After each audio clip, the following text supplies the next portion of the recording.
Fundur settur í bæjarstjórn sveitarfélagsins Hornafjarðar þann 11. mars 2021 og þetta fundur númer 283.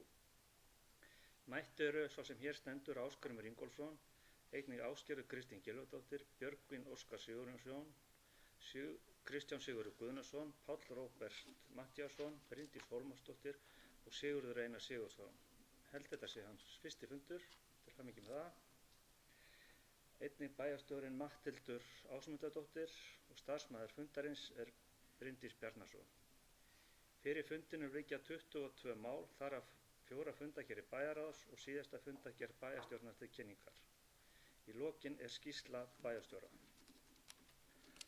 Okkur ekki til setunar boðið, orðið laust fundargerð bæjarráðs 980.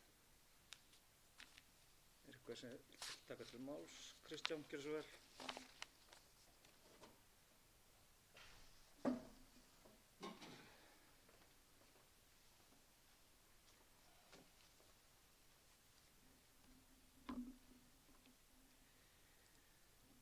Það 5. liður þessarar fundargerðar.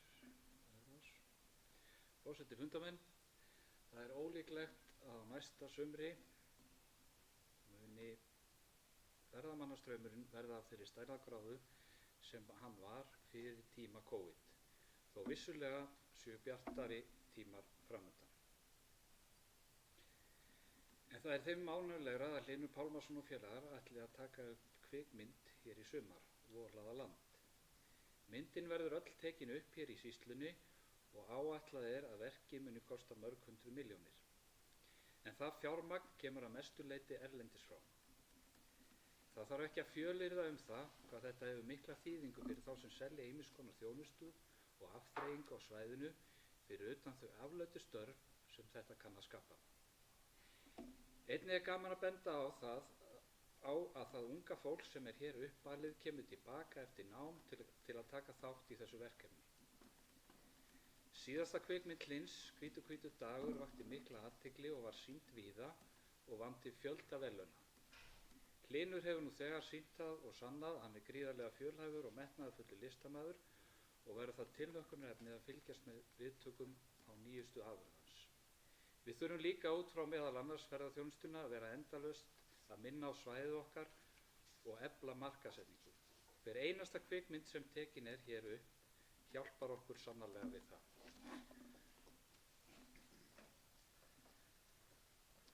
Takk fyrir þetta, Kristján. Orðið laust fundargerð bæjarráðs 980. Ásgerður, gjörðu svo vel.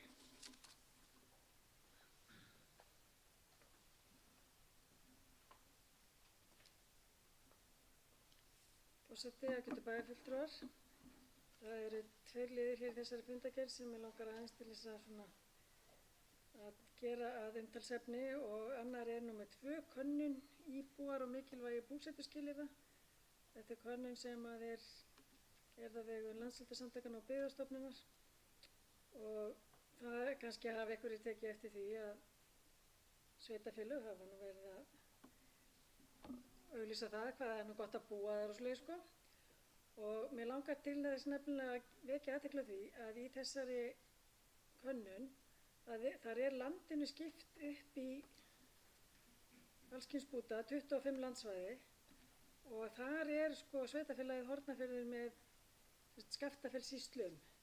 Þannig að við þetta svæði sem tekið hjá okkur allavega frá Vík og austur til okkar.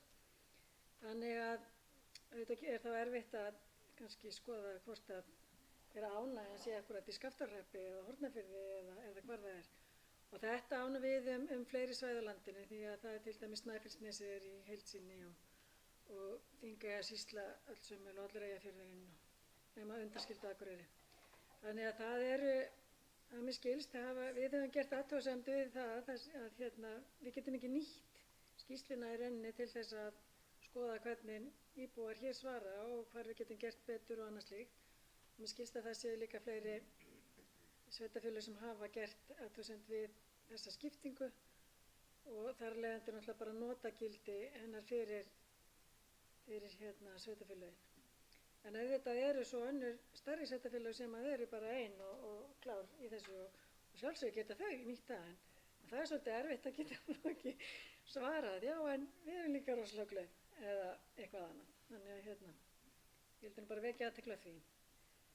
Síðan er það þriðji liðurinn sem er heimsmarkmið og stefnumótun 2019, að þetta verkefni sem er á síðustu metrunum og álist hafi einhverjir íbúar fylgst með þegar vinnan var kynnt, er fyrir, hvað er komin? 1,5 vika síðan, 2 vikur. Ég var svo tímaviltur og maður var ekki alveg, það var út í Nýheimum á fundi sem var streymt, þar sem var líka skrifað undir loftslagsyfirlýsingu sveitarfélagsins og festu og fyrirtæki tóku hér þátt, og ég bara hvet þá sem að ekki hafa kynnt sér þetta til þess að skoða upptökuna sem er á heimasíðu sveitarfélagsins, og það er verið að vinna þetta síðustu metrana í þessari stefnumótun, og síðan verður hún að sjálfsögðu með haldið á lofti af sveitarfélaginu.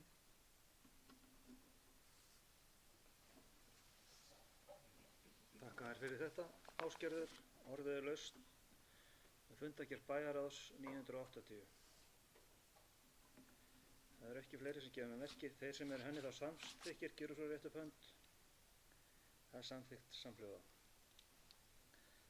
Annað mál á dagskrá er fundargerð bæjarráðs 981. Einhverjir sem vilja taka til máls undir þeirri fundargerð? Ásgerður, gjörðu svo vel.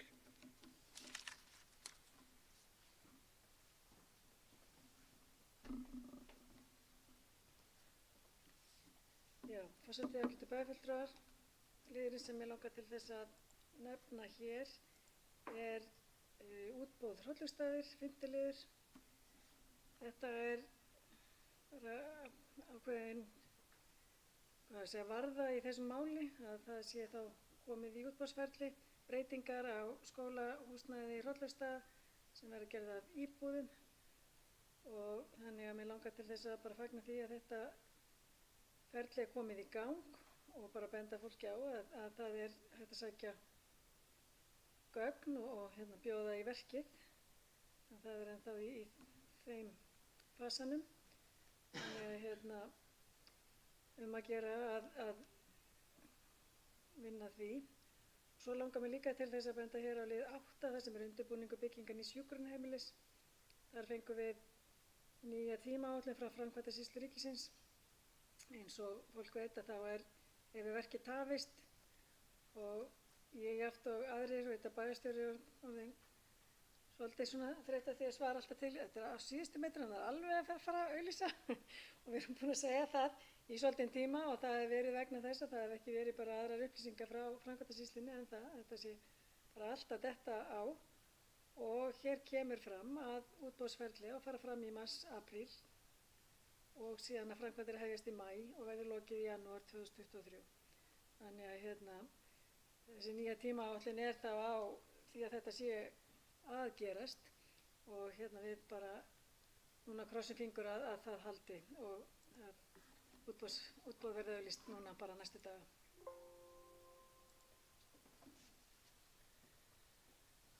Þakka fyrir þetta, Ásgerður. Orðið er laust fundargerð bæjarráðs 981. Það eru ekki fleiri sem gefa mér merki. Þeir sem eru það henni samþykki gjöru svo rétt upp hönd. Það er samþykkt samhljóða. Þriðja mál á dagskrá er fundargerð bæjarráðs 982. Er eitthvað sem óskar eftir að taka til máls undir þeirri fundargerð? Bæjarráð 982. Það er ekki. Þeir sem eru hennir þá samþykkir gjöru svo rétt upp hönd. Hún er samþykkt samhljóða. Fjórða mál á dagskrá er fundargerð bæjarráðs Hornafjarðar 983. Hver er Ásgerður? Svo vel.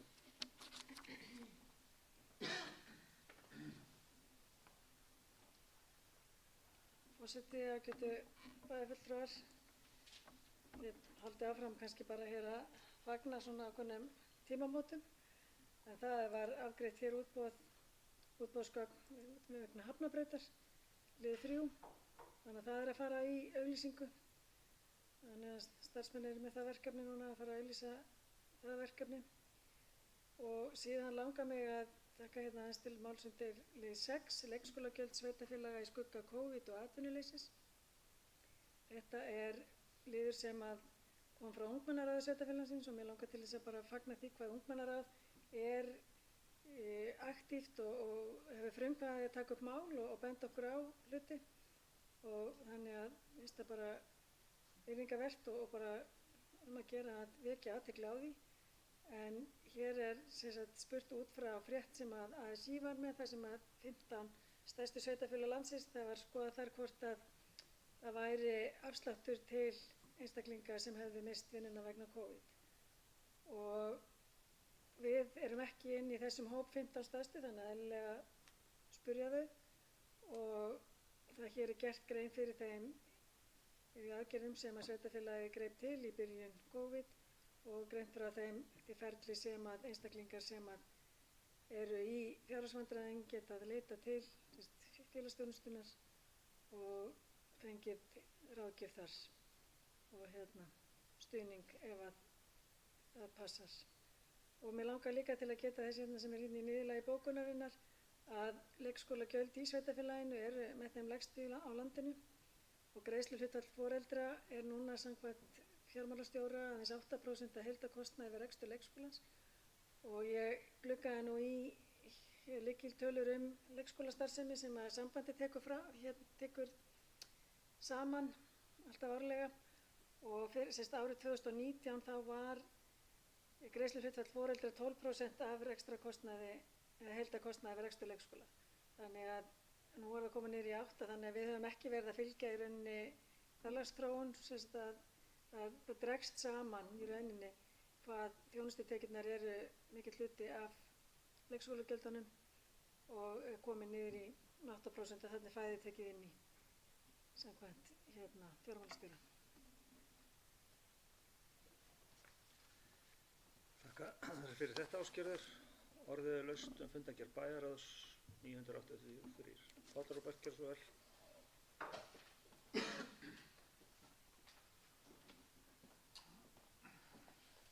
Forseti og ágætu bæjarfulltrúar. Já, ég legg nú undir með Ásgerði varðandi ungmennaráðið. Þetta er náttúrulega verðandi foreldrar en ég verð nú að segja það að þegar ég var á þeirra aldri þá var ég nú ekki farin að hugsa leikskólagjöldin en þetta er bara mjög virðingavert framtak hjá þeim og ég þakka þeim fyrir það. Það sem ég langaði að ræða var í þessari fundargerð er fundur umhverfis- og skipulagsnefndar. Það er annars vegar mál númer 2, breyting á aðalskipulagi Leirusvæði 2. Ég fór inn á heimasíðu sveitarfélagsins í gær og skoðaði hversu margar lóðir við eigum eftir. Þar eru 6 lóðir tilgreindar til umsóknar og allt bara einbýlishúsalóðir, þannig að það er kannski ekki alveg í takt við nýsamþykkta húsnæðisáætlun sveitarfélagsins, þar sem að kveðið á að við ætlum að hafa fjölbreyttar lóðir og nægt framboð. En það sem ég hef kannski áhyggjur að það kemur nú fram í fundargerðinni að það er gert ráð fyrir einhverjum 6 mánuðum í að gera deiliskipulagið, svo áttur að breyta aðalskipulagið, það tekur eitthvað lengri tíma og málið er það að það var eftir sem ég best veit, þá var ekki gert ráð fyrir neinum peningum í uppbyggingu þannig að annarkvort er að fara í framkvæmdir á viðauka eða þá að þetta byrja ekki fyrir næsta ári og þá er náttúrulega orðin svolítið langt í það að þessum lóðum verði úthlutað og það er náttúrulega áttur að gera götur og frárensli og rafmagn og allt það sem því fylgir áður en menn fara að byggja hana.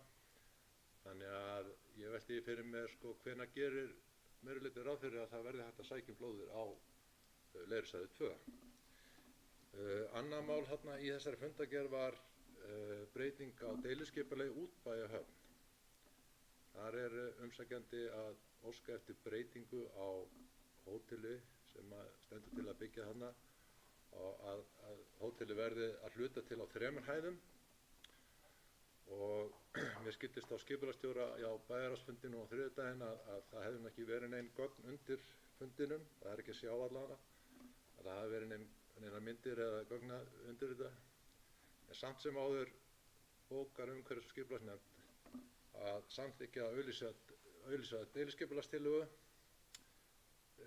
samkvæmt 1. málsgrein 43. greinar og ég spyr mig, er það eðlilegt að skipulagsnefnd ákveði að breyta skipulagi áður en þau vita hvað máli snýst? Eða er þetta bara svona opinn tékki fyrir umsækjandann? Takk fyrir.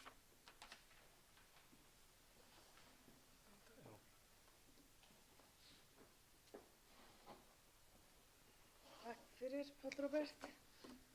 Ásgrímur Ingólfsson, beðum að reyna svar. Reyna að bregðast við þessu svo ég mögulega get.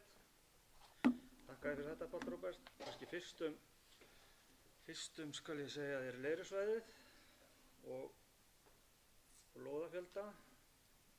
Sko það er alveg rétt, það eru mjög fá lóðir eftir. Það eru 7 lóðir eftir. Það er Júlatún 8 og 10, það er Hagaleira 16, það er Hagaleira 1, það er Dalbraut 2, A, B og C og svo Bugðarleiru 7 sem er fjölbýlishús. Það er þessar lóðir sem við eigum eftir, fyrir utan þéttinguna sem er hér seinna á dagskrá og verður kannski eitthvað rætt meira. Hvenær við sjáum fyrir okkur að þessum lóðum verður hægt að fara útluta þeim eða þannig að þá erum við í samtali við Vegagerðina með þessu út á þjóðvegi þéttbýli og þeir eru eftir sem ég skilst farnir að reyna að teikna hvernig svo veglína á að liggja. Þetta veltur svolítið á veghelgunarsvæði þjóðvegarins eins og þið vitið hvernig við getum haft lóðinar. En það er í gangi og ég held að aðalskipulagsbreyting eigi ekki að tefja okkur af því að það er hægt að vinna aðalskipulagsbreyting og þarf kannski ekki þarna því þetta er skipulag í aðalskipulagi þetta svæði. En að deiliskipulagsbreytingin er byrjað að vinna hana, segir. Ég vona að þetta svari því sem að spurt. En vissulega þá fækkar lóðunum, en fjölgar ekki, það er alveg greinlegt og bara gaman að því. Aðeins með deiliskipulags útbæ. Það er náttúrulega verkefni sem við fengum í höndunar sem það voru settar saman 3 lóðir eins og þið vitið 4. apríl 2018, rétt, já, ég man það rétt eða ég skoðaði það, þá samþykkti þáverandi meirihluti að búa til 4 lóðir fyrir hótel á 2 hæðum. Og við erum að taka við því og erum að reyna að vinna úr því og höfum séð útlit bæði á, og það er nú hérna einhverja teikningar undir Páll Róbert í deiliskipulaginu. Ekki með þessari sem hann það er heitari. Já, ok, við erum með... Það er allar leið. Já, ok. Ég er kannski með einhver önnur eða verið á fundinum að öðrum fundi fyrr, en allavega er í eins og deiliskipulagsbreytingi sem var gerð þarna 4. apríl 2018, þá var reiknað með 2 hæða húsi þarna alla leið, yfir 3 lóðir. Og okkur þótti það bara ekki fýsilegur kostur, eða síðri kostur heldur en kannski að fá, þó hann óskaði náttúrulega eftir að hafa setja 3 lóðir á allan leið, en við samþykktum það ekki heldur. Og við vildum reyna að brjóta þetta upp og maður hefði viljað sjá kannski í deiliskipulaginu þegar því var breytt á sínu tími í 3 lóðir, að það væri eitthvað hvað er það hvernig þessi kassi átt að líta út. En við erum að reyna að hafa þetta eins smekklegt og hægt er og þess vegna erum við komið með hluta til eða það spurði því að hluta á 3 hæðir og hluta á 2. En þetta er bara verkefni sem við erum að vinna úr og þetta er nú ekki opinn tjakki, ég held að við höfum náttúrulega alveg allt það að segja þegar að þessar tillögur koma á endanum. Ég held að við getum verið fleira. Takk fyrir.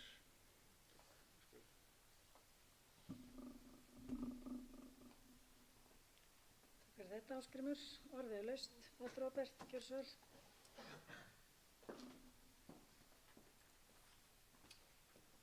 Forseti og ágætu bæjarfulltrúar. Varðandi leirusvæði þá sko heitir málið breyting á aðalskipulagi leirusvæði 2, bara svo því sem ég haldið til að haga. En varðandi útbæinn, að þá var lögtölur mikil vinna í það að hanna þetta svæði. Og ástæðan fyrir því að hann fekk úthlutað 3 lóðum var svo að það þurfti að vera x mikið magn af hótelherbyggjum og til þess að það kæmist í 2 hæða hús þá var ákveðið að sameina þessar 3 lóðir. Það var ekki fyrsti kostur, en það var gert til þess að náttúrulega hleypa á stað uppbyggingu. En það voru alveg skýrt að þetta ætti bara að vera 2 hæðir vegna þess að ef við förum lengra aftur í tíma þá var sótt hækkun á Ásgarði á sínum tíma og því var hafnað og mikil andstaða gegn því hjá íbúum og í nágrenninu. Þess vegna var lagt af stað með að hafa byggingarnir ekki hærri heldur 2 hæðir þarna. En það er búið að sameina 3 hæðir undir hótelið en samt þarf að gera meira. Þannig að ég velti fyrir mér það þetta sem við viljum.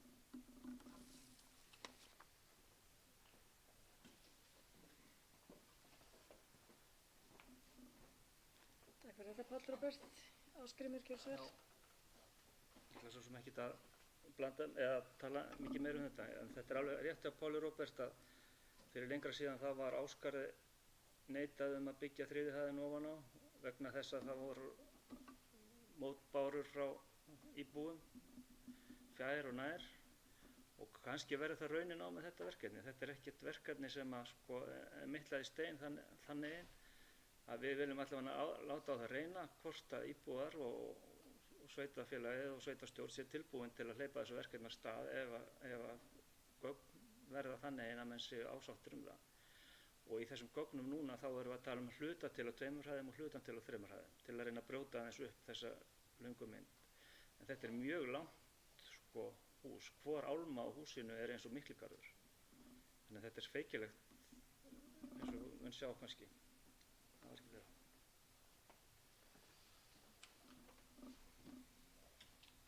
Takk fyrir þetta, Ásgrímur. Orðið er laust fundargerð bæjarráðs 983. Enginn sem kveður hljóðs. Þeir sem henn eru þá samþykki gjöru svo réttabönd. Það er samþykkt samhljóða. 5. mál á dagskrá er hér til kynningar fundargerð bæjarstjórnar 282. Eitthvað sem taka til máls undir þeirri fundargerð. Það er ekki. 7. mál á dagskrá er þá umsóknir í framkvæmdasjóð ferðamanna. Matthildur, þú búðum orðið. Forseti og bæjarfulltrúar. Þórdís Kolbrún Reykfjörð Gylfadóttir, ferðamála, iðnaðar- og nýsköpunarráðherra og Guðmundur Ingi Guðbrandsson, umhverfis- og auðlindaráðherra, gerðu grein fyrir úthlutun fjármuna til uppbygginga innviða, náttúruverndar og annarra verkefna á ferðamannastöðum árið 2021 við hátíðlega athöfn 9. mars síðastliðinn. Hæsta styrkin úr framkvæmdasjóði ferðamannastaða, sem er samkeppnissjóður, hlaut sveitarfélag Hornafjörður þetta árið 97,4 milljónir króna til þess að hanna og byggja upp göngu- og hjólreiðastíg frá Svínafelli yfir í þjóðgarðinn Skaftafelli. Einnig hlaut sveitarfélagið 24,6 milljóna króna styrk til að standa að hönnunarsamkeppni fyrir leiðir á Höfn og Höfn. En göngu- og hjólaleiðin í Öræfum er komin til að frumkvæði íbúa í Öræfum sem óskuðu eftir samstarfi við sveitarfélagið verkefni fyrir 2 árum síðan. Leiðin verður því hluti af jöklaleið sem sveitarfélagið er að vinna að, en það er 200 km leið þegar hún verður fullgerð. Nú þegar er búið að leggja þá leið á Mýrunum og milli Jökulsárlóns og Fjallsárlóns og styrkunum sem við fengum nú liggur milli Svínafells, Freysness, flugvallarins við Skaftafell og þjónustumiðstöðvar Vatnajökulsþjóðgarðs. Þannig tengist náttúra, samfélag og menning svæðisins saman á heildstæðan hátt. Og þar með skapar hún öruggan og vistvænan samgöngukost fyrir íbúa og gesti svæðisins, auk þess sem verður til nýtt aðdráttarafl í hæglætis ferðamennsku, slow tourism, svokallað, sem er í boði árið kring. Og þetta tengist heimsmarkmiðin 3, 11 og 13, því við hefum nú lagt áherslu á að innleiða heimsmarkmiðin í okkar vinnu. Uppbygging á leiðarhöfunum, þrátt fyrir mikla fjölgun í komum ferðamanna til Hafnar á undanförnum árum, fær bærinn einungis brot af þeim ferðamönnum sem sækja Skaftafell og Jökulsárlón heim. Fyrir því eru eflaust margar og mismunandi ástæður, en þegar litið er til kannana á viðhorfi ferðamanna til bæjarins þá kemur í ljós að vöntun og afþreyingu er einn veikasti hlekkurinn þegar kemur að Höfn sem áfangastað. Í því liggja heilmikil tækifæri og getum við meðal annars bætt betur með því að bjóða upp á afþreyingu sem byggir á sérstöðu svæðisins og gefur gestum færi á að dvelja lengur og njóta. Leiðarhöfðin við sjávarsíðuna á Höfn er einstakur útsýnisstaður með jöklasýn og einn dýrmætasti reitur innan hafnar og á sér miklu sögu. Hann er í alfara leið við strandstíg bæjarins og er vegna sérstöðu sinnar fjölsóttur áningarstaður í dag. En það vantar sárlega útsýnispalla og tengingar til að stýra umferð, hámarka jákvæða upplifun og tryggja öryggi gesta á höfðanum. Einnig skipar höfðin sérstakan sess hjá mörgum Hornfirðingum og er því mikilvægt að svæði standi bæði gestum og gangandi opið og byggja á sérstöðu hafnar sem sjávarpláss í grennd við Vatnajökul. Ég hef lagt fyrir bæjarstjórn tillögu að bókun undir þessu máli og langar mig að bera hann upp hér með leyfi forseta. Bæjarstjórn fagnar styrkveitingu úr framkvæmdasjóði ferðamannastaða. Sveitarfélagið hefur lagt metnað sinn í umsóknir í sjóðinn og er nú að uppskera. Spennandi verður að vinna áfram að þeim verkefnum sem nú er í vinnslu og rýma þau vel við þá stefnumörkun sem unnið er að. Jafnframt ber að fagna fjármagni úr innviðaáætlun umhverfisráðherra til uppbyggingar í Vatnajökulsþjóðgarði, meðal annars í Skaftafelli og við Jökulsá. Bæjarstjórn þakka fyrir rausnarlegt framlag á sjóðnum og það traust sem sveitarfélaginu er sýnt ásamt því að þakka starfsmönnum fyrir faglega vinnu við gerð umsóknanna. Þakka þér fyrir þetta, Matthildur. Orðið er laust þennan lið, 7. lið á dagskrá umsókn í framkvæmdastjórn ferðamannastaða. Gjörðu svo vel, Sigurður.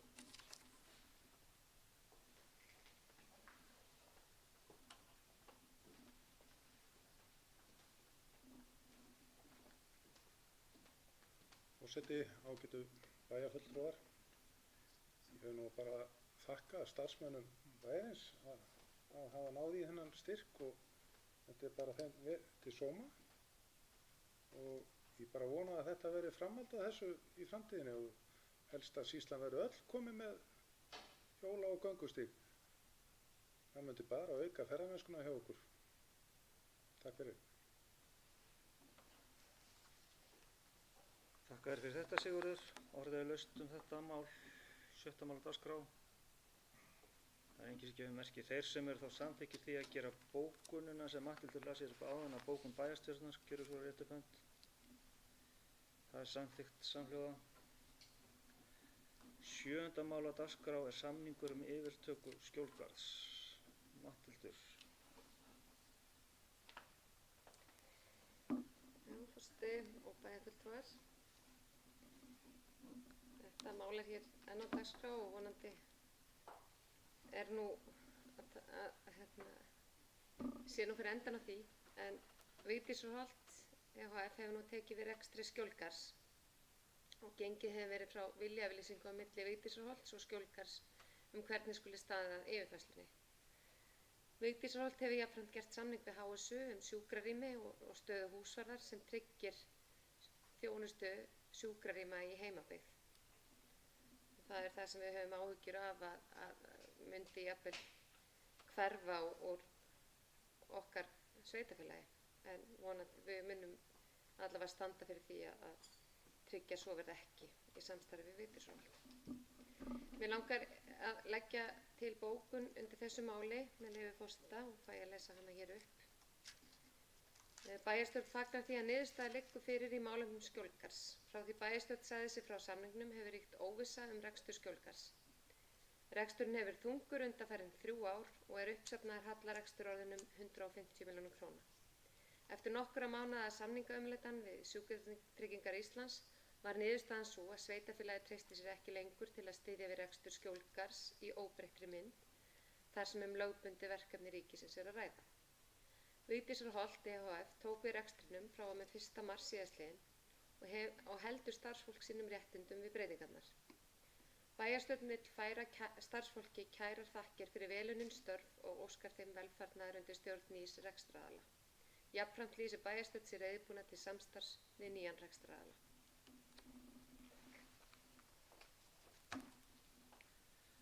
Þakka þér fyrir þetta, Matthildur. Orðið er laust 7. mál á dagskrá samningur yfirtöku Skjólgarðs. Þeir sem taka til máls undir þessum lið. Ásgerður, gjörðu svo vel.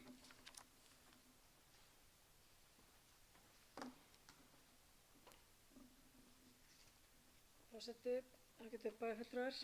Ég tek heils hugar undir þessa bókun og mér langar nú bara aðeins að búin að vera í þessu jobbi hér sem bæjarfulltrúi í 10 ár og það var búið að vera í rauninni barátta þetta starfsemi allan þennan tíma að ná samningum og hér hefur verið flogið með samningsplögg á milli landshluta þegar að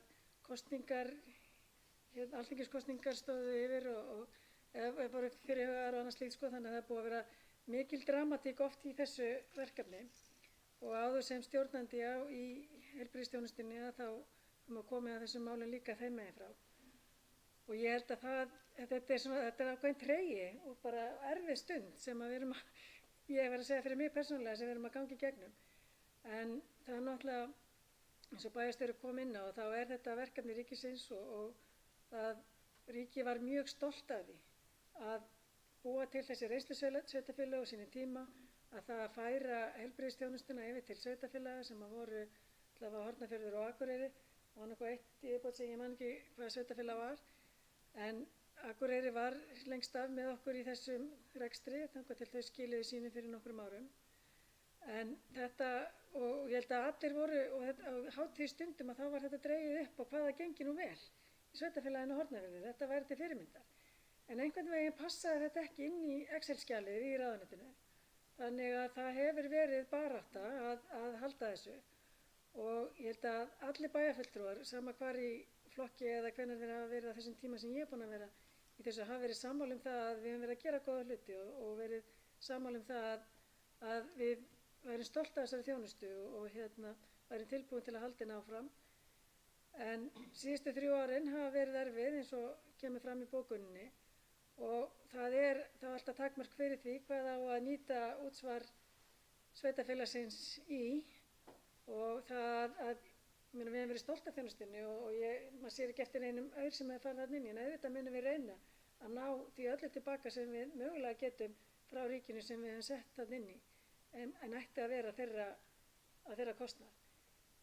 En eins og ég segi, þetta eru tímamót, það er ákveðin léttir að þetta er ekki lengur mun ekki lengur íþyngja rekstri sveitarfélagsins, en hins vegar að þá er það tregi að í rauninni þjónustan sé að fara úr okkur höndum. En hins vegar hef ég fulla trú á því að nýr rekstraraðili muni gera hlutina vel og við munum standa við bakið á honum og svona vakta það að hlutinni sé í lagi, en auðvitað náttúrulega missum við stjórn. Það er bara svoleiðis. En þetta er svolítið skrítin stund.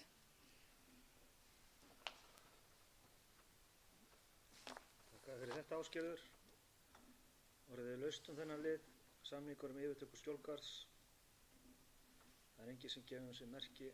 Þeir sem eru þá samþykkir þessari bókun sem Mallur lasir upp á hann að gera hann að bókun bæjarstjórnans, gerir svo réttufönd. Það er samþykkt samhliða. 8. mál á dagskrá Höfn miðstöð jöklaferðamennsku. Matthildur.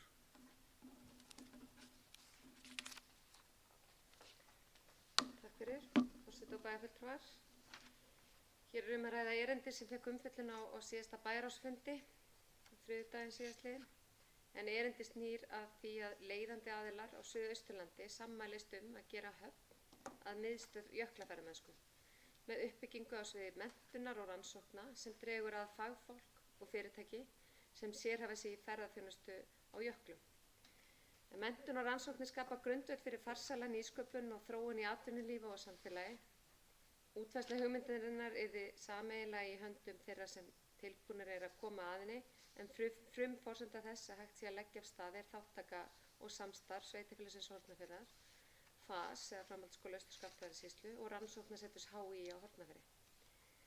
FAS hefur lagt metnað sinn í að standa að og þróa fjallamennskuna á undanfarin ár og svo vinna nú að skila árangri, en mikill vöxtur hefur verið og aðsókn í námið. Úr því að vera milli 5 til 10 nemendur og í það að vera nálægt 50 nemendur nú á þessari vorun. Og hefur starfsígildum við skólan fjölgað á milli 5 til 10 sem er þriðjungsaukning í starfsmönnum talið. Það er mikilvægt í því ástandi sem við búum í dag.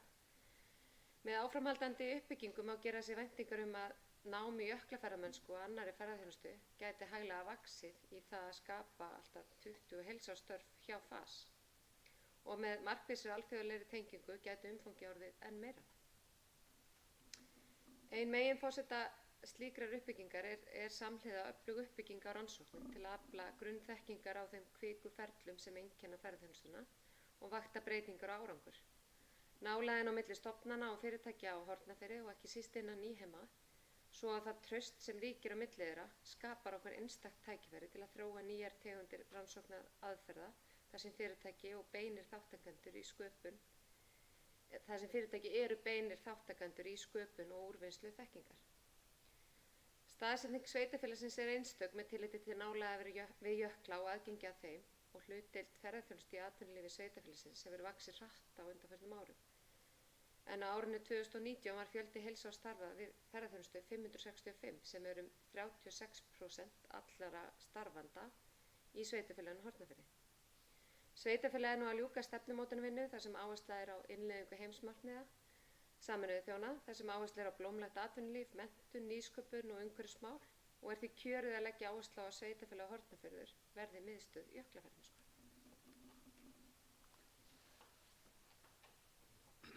Þakka fyrir þetta, Matthildur. Orðið laust 8. mál á dagskrá. Sveitarfélagið Hornafjörður verði miðstöð jöklaferðamennsku. Ásgerður, gjörðu svo vel.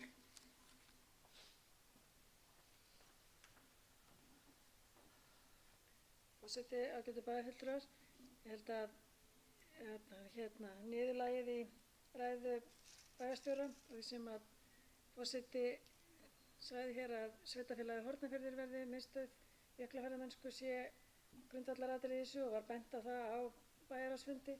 Erindi snýr að því að Höfn sé miðstöðin, en í rauninni kom ábending það að við erum, náttúrulega jöklarnir þeir eru ekki á Höfn, en hins vegar er skólinn á Höfn og rannsóknarsetrið hér, en auðvitað vettvangurinn er úti í dreifbýlinu. Þannig að það hefur verið rætt við þá sem að sendin erindið að bæjarstjórn muni, ef að við samþykkjum þetta sem ég held að sé nú alveg tilfinning fyrir að verði gert, að það verði þá sveitarfélagið Hornafjörður sem verði miðstöð jöklaferðamennsku, en við gerum okkur grein fyrir því að þetta skólinn er hér og rannsóknarsetrið, þannig að þetta svona, já, bara hafa þessi orðin þá og mér líst bara mjög vel á þetta smellpassi inn í það sem við erum að gera. Þakka fyrir þetta, Ásgerður. Eru fleiri sem vilja taka til máls undir þessum lið? Sveitarfélagið Hornafjörður miðstöð jöklaferðamennsku? Það er ekki. Þá legg ég til að bæjarstjórn samþykki að sveitarfélagið Hornafjörður taki þátt í þeirri vegferð að gera sveitarfélagið Hornafjörð að miðstöð jöklaferðamennsku. Þeir sem eru þessu samþykki gjöra sveitarfönd. Það er samþykkt samhljóða. 9. mál á dagskrá eru reglur daggæslu í heimahúsum og niðurgreiðslu til dagforeldra. Matthildur.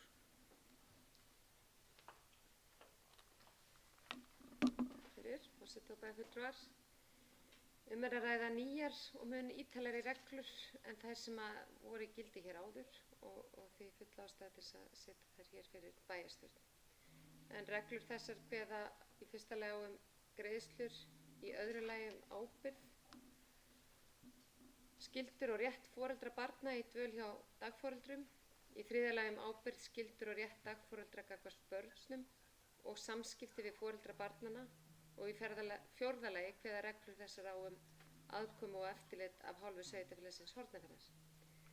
Þær byggja meðal annars á reglugerð daggæslu barna í heimahúsum nr. 907 frá árinu 2005 og reglugerð hollustuhætti nr. 941 frá árinu 2002. Reglurnar hafa fengið umfjöllun í félagsmálanefnd og í bæjarráði ásamt því að vera sendar til umsagnar til viðeigandi hagaðila og þær eru lagðar hér fram til samþykktar.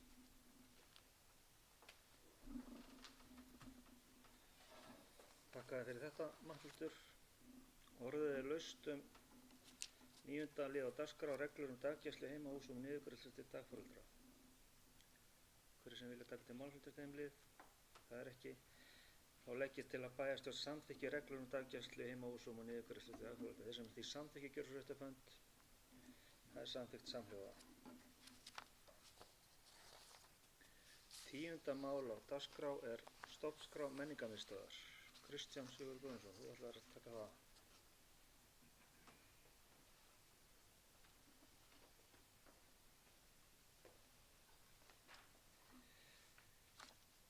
Forseti, fundarmenn.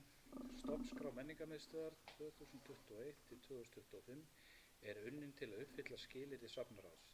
Þessi stofnskrá byggir á stofnskrá sem unnin hefur verið áður fyrir menningarmiðstöðina.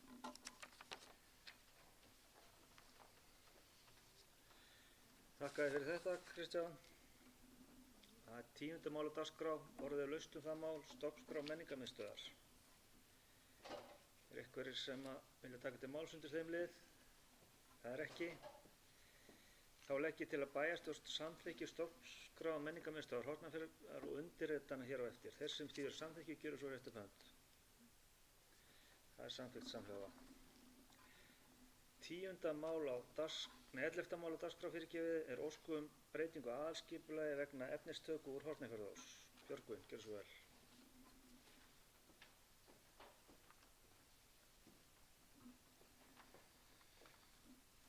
Forseti, góðir bæjarfulltrúar. Er að ræða óverulega breytingu á aðalskipulagi vegna efnistökusvæðis í Hornafjarðarósi fyrir allt að 990 rúmmetrum. Efni verður tekið úr sjó í Hornafjarðarósi innan sveitafélagsins Hornafjarðar. Efninu verður dælt, eins og áður segir, samtals 990 rúmmetrum eða 15.000 tonnum. Ég legg til að bæjarstjórn samþykki óverulega breytingu á aðalskipulagi sveitafélagsins. Takk fyrir. Þakka þér fyrir þetta, Björgvin. Orðið er laust 11. lið, óskum breytingu á aðalskipulagi vegna efnistöku úr Hornafjarðarós. Eitthvað sem vil taka til máls undir þeim lið? Það er ekki. Þeir sem þýðir þá samþykkir gjöru svo rétt upp hönd. Það er samþykkt samhljóða. 12. mál á dagskrá er deiliskipulag þétting byggðar innbær. Björgvin.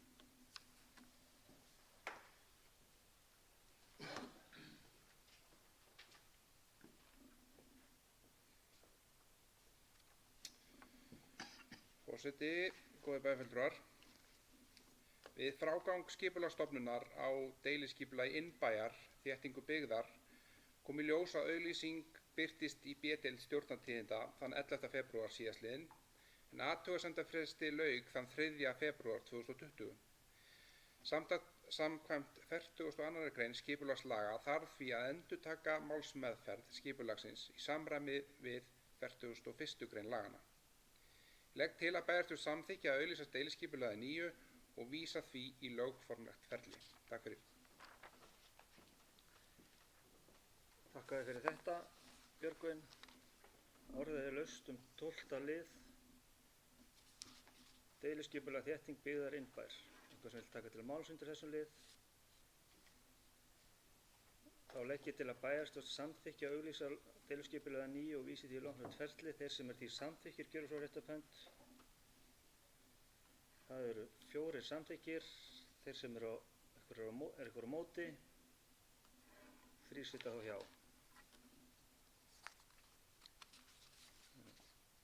13. mál á dagskrá. Framkvæmdaleyfi vegna innleiðingu ljósleiðara frá Skaftahreppi að Skaftafelli. Umsókn Orkufjarskipta framkvæmdaleyfi til að leggja ljósleiðarastreng frá tengistað sínum vestan við brúar á í Skaftahreppi og áfram austur yfir Skeiðarsand að tengistað við vegamót á þjóðvegi við Skaftafell. Fyrirhugaður framkvæmdatími er sumarið 2021.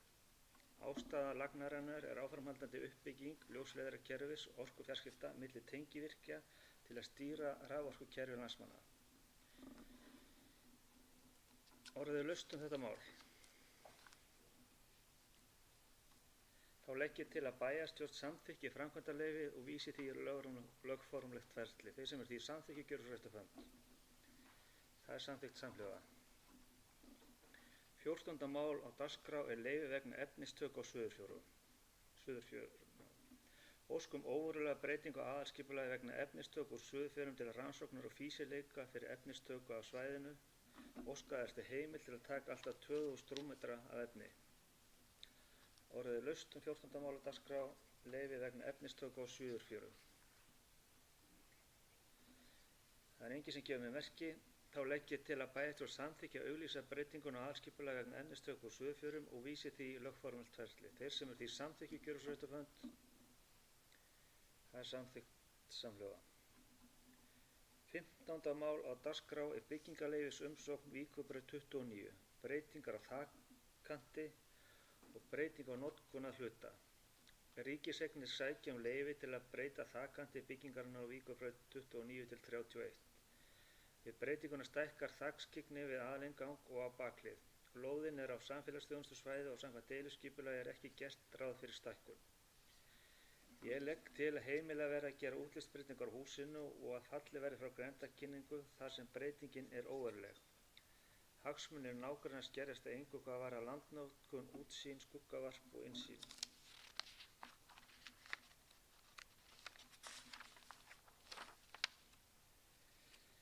Orðið er laust þetta mál.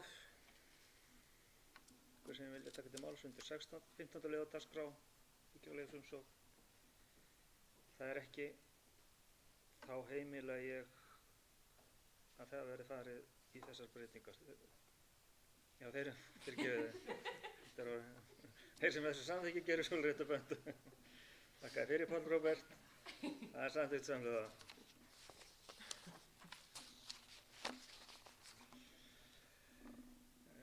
16. mál fyrirspurn breytingu á lóð Hagaleira 14. Óveruleg breyting á skipulagi var áður samþykkt í bæjarstjórn 22. ágúst 2019 en láðist að auglýsa breytinguna í B-deild stjórnartíðinda og er því tekið fyrir aftur til staðfestingar. Samþykkt var að byggja mætti á lóðinu alltaf 340 fermetra parhús en áður var heimilt að byggja alltaf 540 fermetra einbýlishús. Ein athugasemd barst við grenndarkynningunni. Ég legg til að bæjarstjórn samþykki óverulega breytingar á deiliskipulagi á Leirasvæði. Ekki þarf að endurtaka grenndarkynninguna þar sem hagsmunir nágranna skerðast í engu hvað varðar landnotkun, útsýni, skuggavarp eða innsýn, enda er umrætt parhús í hæfilegri fjarlægð frá nærliggjandi húsum og grundflötur byggingarinnar verður talsvert undir leyfilegu byggingamagni á lóðinni. Orðið er laust þetta mál, 16. mál á dagskrá, fyrirspurn breytingu á lóð Hagaleira 14. Þeir sem þessu þá samþykki gjöra svo rétt upp hönd. Það er samþykkt samhljóða. 17. mál á dagskrá Ásgerður, tekist ekki.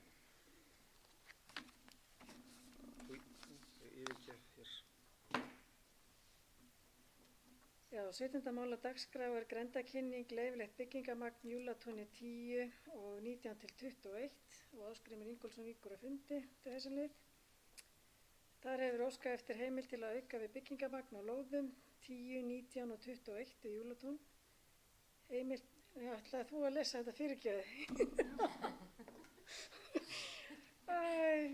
Ég byrst afsökunar því að það var Björgvin sem ætlar að fylgja þessu málu hlaði.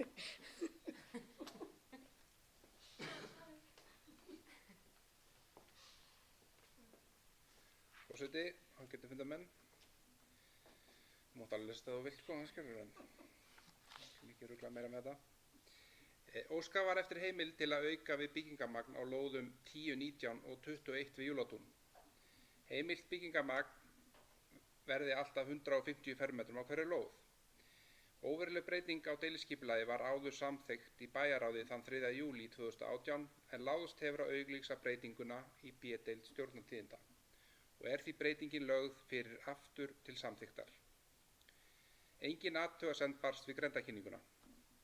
Umhverfis- og skipulagsnefnd leggur til að breyting á byggingamagni nái til Júlatúns 8, 10, 17, 19 og 21 og heimilt verða að byggja 150 fermetra á hverju lóð.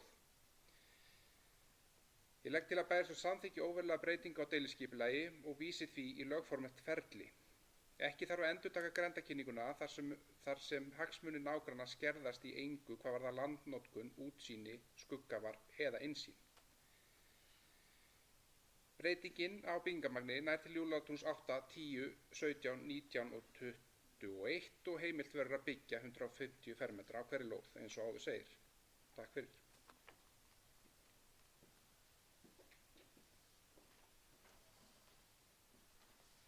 Takk fyrir þetta Björgvin og orðið er laust þennan lið, eitthvað sem vill koma í pontu. Nei, þá legg ég til að við samþykkjum eins og Björgvin lagði til. Þeir sem samþykkja gera svo gefa merki og það er samhljóma samþykkt. Og þá er það 18. liður byggingarleyfis umsókn fákalegra 11-13 raðhús. Björgvin.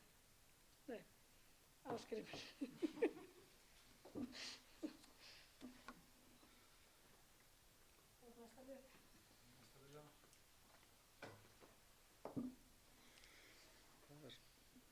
Átján.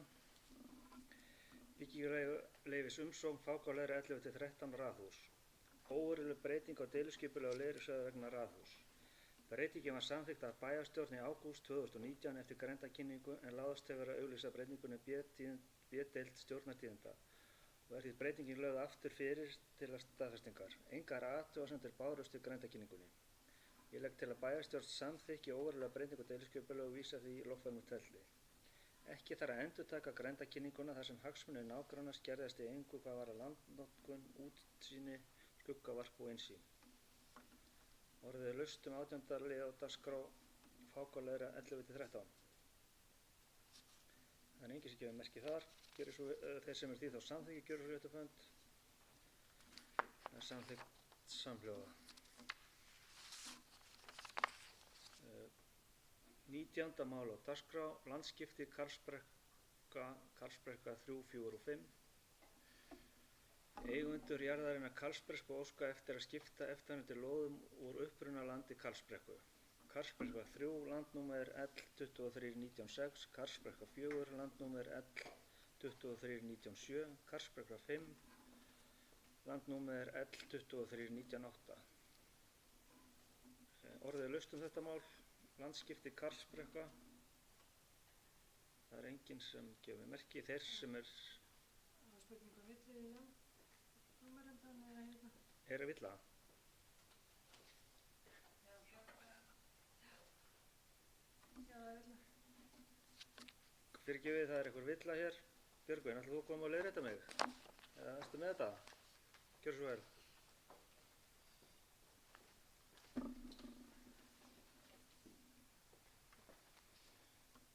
Forseti, góði bæjarfulltrúar. Takk fyrir að stela þessum lið að mér. Þegar ég fór að skoða þetta mál þá fannst mér eitthvað skrítið að það voru bara 5 stafa númer í landeignanumerunum. Þannig að ég fór á landeignarskrá og þá sé ég það búið að stofna þar þessar lóðir. Það vantar einn tölustaf í hvert landnúmer. Þannig að þetta er sem sagt það er verið að skipta upp úr Karlsbrekku.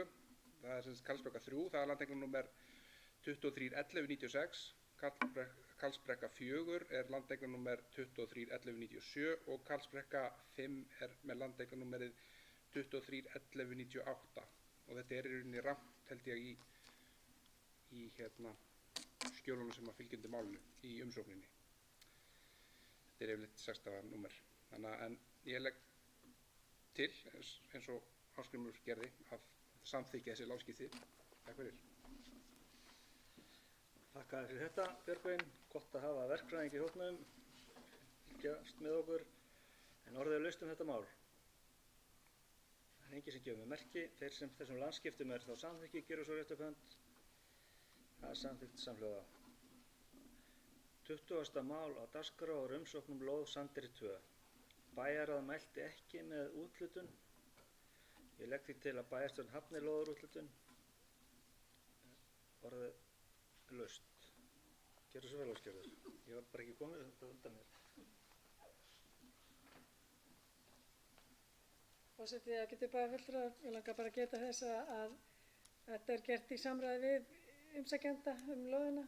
Að það er sami umsækjandi og er með lóð á svæðinu og er að vinna að skipulagi þar, en það var ekki talið rauninni forsvaranlegt að vera með alla lóðir undir í þessu máli og að það að vinna klára sem sagt annað mál áður en að það væri farið að úthlita fleiri lóðum á svæðinu.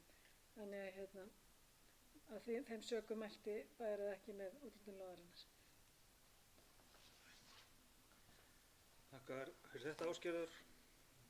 Orðið er laust umsóknum lóðum Sandeyri 2. Gefur mér engin merki. Þeir sem er þá því samþykkir að hafna þessari lóðum sem gerir svo réttufönd. Það er samþykkt samhljóða. 21. mál á dagskrá er umsóknum lóð Álaleira 15. Umsókn Björgvins Freys Larssonar lóð á Álalegri 15 lögð fram. Bæjarráð mælti með lóðaúthlutuninni. Orðið laust þetta mál, 21. mál lóðaumsókn Álalegri 15. Þeir sem þó þessari lóðaúthlutun samþykkir gjörðsréttarbönd. Það samþykkt samhljóða. 20. og annað mál á dagskrá og jafnframt síðasta mál skýrsla bæjarstjóra. Gjörðu svo vel. Takk fyrir, forseti og bæjarfulltrúar. Ég ætla að byrja á því að segja frá loftslagsyfirlýsingu Festu og Sveitarfélagsins Hornafjarðar, en föstudagurinn 27. febrúar var hátíðardagur þegar 21 fyrirtæki skrifuðu undir loftslagsyfirlýsingu Festu og Sveitarfélagsins Hornafjarðar.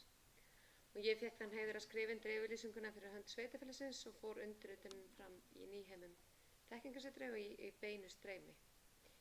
Á fundunum kynnti ég einnig drög að nýrri stefnu fyrir sveitarfélagið með áherslu á innleiðingu heimsmarkmiða Sameinuðu þjóðanna. Með undirritun loftslagsyfirlýsingarinnar skuldbinda aðilar sig til að draga úr losun gróðurhúsalofttegunda, minnka úrgang og að lokum mæla og birta árangur. Og til að styðja við þessa vegferð býður Festa upp á loftslagsmæli sem öllum aðgengilegur án endurgjalds. Þetta mikilvægt skref fyrir okkur eða fyrir sveitarfélagið til að ná árangri í umhverfismálum og með því að fá fyrirtæki til samstarfs við okkur. Ég afar ánægð með þann fjölda fyrirtækja sem skráðu sig við þátttöku en 21 fyrirtæki skráðu sig. Nú á næstu dögum verður send út könnun til þátttöku fyrirtækjana til að meta núverandi stöðu og kortleggja næstu skref. Við notuðum tækifæri og frumsýndum myndband umhverfisvænar áherslu sveitarfélagsins en myndbandi var unnið á síðasta ári og ég læt hér fylgja tengil á myndbandið. Og í skjalinu einnig mynd sem sýnir frá viðburðinum, lýsandi mynd. Næst það yfirfærsla skjólgarðs til nýs rekstraraðila eins og við fjölluðum hér fyrir á þessum fundi en nú búið að skrifa undir viljayfirlýsingu það hvernig við stöndum að flutningi reksturs skjólgarðs til Vigdísarholts og frá og með 1. mars reksturinn á þeirra ábyrgð. Við höfum unnið að því að aðskilja reksturinn og í því felst að taka út birgðastöðu, uppgjör launa, starfsmanna, taka saman búnaðarlista, fara yfir bílamál, húsnæðismál, tölvumál og fleira. Það að mörg að hyggja þegar kemur að því að flytja allan reksturinn á milli aðila og því viðbúið að eitthvað gleymist. Samstarfið við Vigdísarholt hefur gengið vel og erum við bjartsýn á að þetta muni ganga vel. En býðum við svara frá Sjúkratryggingum Íslands varðandi rekstur dagdvalar en sveitarfélagið hefur lýst sig reiðubúið til að taka þann rekstur að sér. Ég sendi held ég pósta annað hvern dag til þess að ýta á eftir svörum en ef engi viðbrögð fengið. En höldum við þéttu samstarfi við önnur sveitarfélag sem í sömu sporum, það Akureyrarbæ, Fjarðarbæ, Byggð og Vestmannaeyjabæ. Akureyri í samningaviðræðum við nýjan rekstraraðila en það hefur ekki verið opinberað hver hann en 2 aðilar sýndu rekstrinum þar áhuga. Það liggur fyrir að HSA mun taka við rekstri öldrunarheimila í Fjarðabyggð og HSU mun taka við rekstri hraunbúða í Vestmannaeyjum. Það kom mér í opna skjöldu að það niðurstaðan í Vestmannaeyjum en í samningaferlinu vegna skjólgarðs var slíkt aldrei í stöðinni, það að HSU myndi taka við rekstrinum. Ég spurði sérstaklega því á nokkrum fundum því það sannarlega hagur af því að reka alla heilbrigðisþjónustu sveitarfélaginu á einni hendi. Það þekkjum við. Það var ekki til umræðu þegar slíkt var rætt, en svo það að gerast í Vestmannaeyjum, þar sem hjúkrunarheimili hefur ávallt verið rekið sem sér eining. Allt þetta ferli ber vott reiðuleysi og vanmátt af hálfu ríkisins. Ég hef gert mitt besta í að vekja athygli á málinu, fór fyrir velferðarnefnd ásamt bæjarstjórum Vestmannaeyjabæjar og Akureyrarbæjar, hef rætt þetta á fundum við þingmenn, rætt við fjölmiðla og svo framvegis. Það eiga allir að vera meðvitaðir hversu undarleg vinnubrögðin eru í þessu máli. En nú komið að leiðarlokum fyrir sveitarfélag Hornafjörð hvað varðar rekstur skjólgarðs og við verum að horfa fram á veginn og vera bjartsýn á að þetta gangi vel hjá Vigdísarholti. Við erum með sama starfsfólk á skjólgarði sem alveg frábært, þar að segja það enga breytingar þar á og það grundvöllur á því. Það grundvöllur til þess að gera hlutina vel. Aðeins að Vatnajökulsþjóðgarði, stjórn Vatnajökulsþjóðgarðs fundar nú nánast vikulega fyrir utan sinn hefðbundna fundatíma einu sinni í mánuði. Innleiðing atvinnustefnu hefur verið til umræðu síðasta mánuðin og við setjum stutta fundi vegna þess hinar ýmsu hliðar á þessu máli. Sveitarfélagið stóð fyrir opnum fundi innleiðingu atvinnustefnu í Ísafjarðarferðir en fundurinn var haldinn á Teams. Góð mæting var á fundinn og þar komu fram mismunandi skoðanir á því hvernig skuli staðið að stýringu í skipulagðar ferðir í Ísella. Kallað hefur verið eftir betri stýringu í nokkur ár, enda stundum verið mikið fjör í kringu þessar ferðir. Þetta er ekki einföld vegferð en fyrsta árið var tilraun og auglýst þannig, en ákveðið var í upphafi að miða við ákveðið hámark ferðamanna inn í hellinn á dag, en í ár var bara einn íshellir sem er aðgengulegur á austasta hluta Breiðamerkurjökuls. Árið í árið auðvitað ekki eins og önnur og þegar leið á tímabilið var tekin ákvörðun að falla frá hámarksfjölda ferðamanna í íshellinu á dag. Það hefur verið þó nokkur umferð íslenskra hópa undanferði sem er jákvætt, gott fyrir heimamenn að nýta tækifæri núna þegar fáir ferðamennar á staðnum. Starfsmenn Vatnajökulsþjóðgarðs eru að vinna að bættu verkferli við veitingu atvinnuleyfa í samstarfi við FASK eða Ferðaþjónustufélag Austur-Skaftfellinga og einnig er samtal komið á við SAF eða Samtök ferðaþjónustufyrirtækja. Nýverið var ráðinn til starfa lögfræðingur í fullt starfi á Vatnajökulsþjóðgarði og mun hennar þekking nýtast vel inn í þessa vinnu. Stjórnun af verndaráætlun fyrir Breiðamerkursand er í auglýsingaferli og sem stendur og er frestur til 15. mars til að senda inn athugasemdir. Ég seti þetta skjal inn tengil þar sem á nálgast stjórnun af verndaráætlun og hvetji áhugasama til að kynna sér plaggið og senda inn athugasemdir ef einhverjar eru. Aðeins að framkvæmdamálum, mikið líf er á byggingasvæðum í sveitarfélaginu. Það styttist í að raðhúsin við Víkurbraut 27 verið tekin í notkun en það styttist í afhendingu fyrstu íbúðanna. Samkvæmt upplýsingum frá Snorra fasteignasala eru nær allar íbúðir seldar í Víkurbraut 25 sem nú er verið að grafa fyrir, líkt og myndin sýnir, sem er hér undir skjalinu. Afar ánægjulegt er að sjá hversu vel hefur gengið að selja íbúðir í þessum raðhúsum.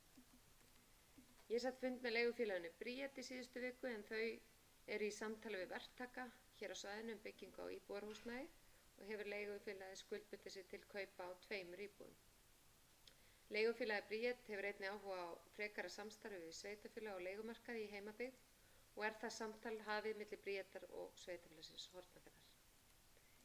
Á fundinum í dag er álagleira 15 til úthlutunar og það er það að ég held næst síðasta lóðin en samkvæmt fundinum hér í dag þá eru það 2 eftir ennþá á leirunum en það er það 2 eftir til úthlutunar og þar er mikið líf eins og byrjar að steypa 2 grunna fyrir raðhúsi og einbýlishúsi og búið er að jarðvegsskipta á öðrum lóðum. Það stefnir því í að fljótlega verði það risin 4 til 5 hús til viðbótar. Og hafið deiliskipulagsvinna fyrir áframhaldandi byggð á leirusvæðinu til að verða við þessari miklu eftirspurn. Og mikil framkvæmdagleði er á meðal íbúa almennt því það má sjá framkvæmdir í grónum hverfum þar sem íbúar eru að skipta út baðherbyggjum, eldhúsum, setja gólfhitalagnir og fleira. Þetta heldur uppi atvinnustiginu hjá iðnaðarmönnum og einnig eru framkvæmdir í undirbúningi hjá sveitarfélaginu eins og komið var hér inn á fyrir á fundinum en í mars verða opnuð tilboð í framkvæmdir á Hrollaustöðum og í vikunni samþykkti bæjar og útboð á framkvæmdir við Hafnabraut. Fundur með félagi eldri borgara. Ég átti fund ásamt Erlu félagsmálastjóra með félagi eldri Hornfirðinga síðastliðinn föstudag en ég hef verið að reyna að komast á fund með þeim allangt skeið en COVID hefur sett þar strik í reikninginn. Nú komast við loksins og var mæting góð. Ég kynnti fyrir þeim drög að stefnumótun sveitarfélagsins ásamt því að kynna stöðu mála varðandi rekstur skjólgarðs og byggingu á nýju hjúkrunarheimili. Markmiðið var að eiga gott spjall stefnumótunina og önnur málefni sem fundarmenn vildu ræða. Miklar umræður voru breytingar á rekstri hjúkrunarheimilisins og fundarmenn ósáttir við þá stöðu mála. Ég fór yfir alla forsendum málsins og aðdraganda þessum breytingum. Það er einna helst þá staðreynd að fjármagn sem veitt í reksturinn eru allt of lítið og hallarekstur hefur verið viðvarandi síðustu 3 ár. Erla kynnti fyrir þeim þau áform sem fyrirhuguð eru varðandi Víkurbraut 24 þar sem verður fjölskyldumiðstöð með áherslu á félagsþjónustu fyrir íbúa á öllum aldri. Þar verður miðstöð þjónustunnar heim sem er verklag sem sveitarfélagið hefur verið að móta fyrir alla heimaþjónustu þar sem áherslan verður á að skipuleggja alla þjónustu út frá þörfum notandans. Fundarmenn virtust ánægðir með þau áform sem er fyrirhuguð varðandi málefni eldra fólks. En félag eldri Hornfirðinga heldur uppi kraftmikilli dagskrá í félagsstarfinu, leikfimi, sundleikfimi, súmba, boccia, spil, samverustundir svo eitthvað sé nefnt. Og nú erum við farin að fá heimsóknir að sunnan, það er að segja sérfræðinga að sunnan. Nú þegar slaka hefur á sóttvarnaaðgerðum gátum við tekið á móti sérfræðingum að sunnan, en sveitarfélagið samdi við nýjan persónuverndarfulltrúa á vegum Sekretum á síðasta ári. Hann hefur ekki getað komið til Hornafjarðar enn sem komið er, en kom nú í síðustu viku og hitti forstöðumenn og ræddi við starfsfólk og aðstoðaði ýmis mál tengt persónuvernd. Nú er sveitarfélagið komist á góðan stað hvað persónuverndarmálin varðar. Við fengum einnig starfsmann þekkingar sem er tölvufyrirtæki sem þjónustar sveitarfélagið hingað í 2 daga heimsókn, en líklega eru 2 ár síðan við fengum heimsókn frá þeim síðast. Hún fór í flestar stofnanir sveitarfélagsins og fór yfir tölvubúnað og uppfærði það sem þess var þörf. En stefnt er að því að fá starfsmann þekkingar að minnsta kosti 2 ári í sambærilega yfirferð. Innleiðing á nýju símkerfi lauk að mestu þegar 2 starfsmenn frá fyrirtækinu Garns Data komið til okkar. Þeir voru hér í 2 daga, en staðið hefur til að innleiða nýtt símkerfi nokkurt skeið. Tekin var ákvörðun að innleiða símkerfið 3CX sem er tölvusímkerfi og leysir símtækin af að minnsta kosti á skrifstofum. Kerfið er mun einfaldara en það kerfi sem fyrir var og auðveldar allt viðhald og breytingar. Innleiðingin gekk vel þó margir séu enn að læra á nýtt fyrirkomulag. Síðan er það framkvæmdasjóður ferðamannastaða. Að lokum er það þessi styrkir sem við fengum frá framkvæmdasjóður ferðamanna nú í vikunni. Við vorum svo lánsum að hljóta 2 styrkja þessu sinni, samtals að upphæð 121,6 milljóna króna. Okkur var boðið að vera viðstödd afhendingu styrkjana enda hlutum við hæsta styrk úr sjóðunum þetta árið. Ég fór ásamt Árdísi, atvinnu- og ferðamálafulltrúa og Brynju, umhverfis- og skipulagsstjóra til Reykjavíkur til að vera viðstattar viðburðinn og Hlynur Axelsson sem hefur aðstofað við hönnun stigsins kom einnig. Árdís kynnti þar verkefnin, lagningu göngu- og hjólastigs milli Svínafells og Skaftafells og hönnunarsamkeppni og vinnu við skipulagsgerð við Leiðarhöfn og Höfn. Við erum afar ánægð með að hljóta þessa veglegu styrki og hlökkum til að hefjast handa við framkvæmdir. Fleira var það ekki. Takk fyrir. Þakka þér fyrir þetta, Matthildur. Nú er gert hlé á fundinum meðan farið verður fundagerð.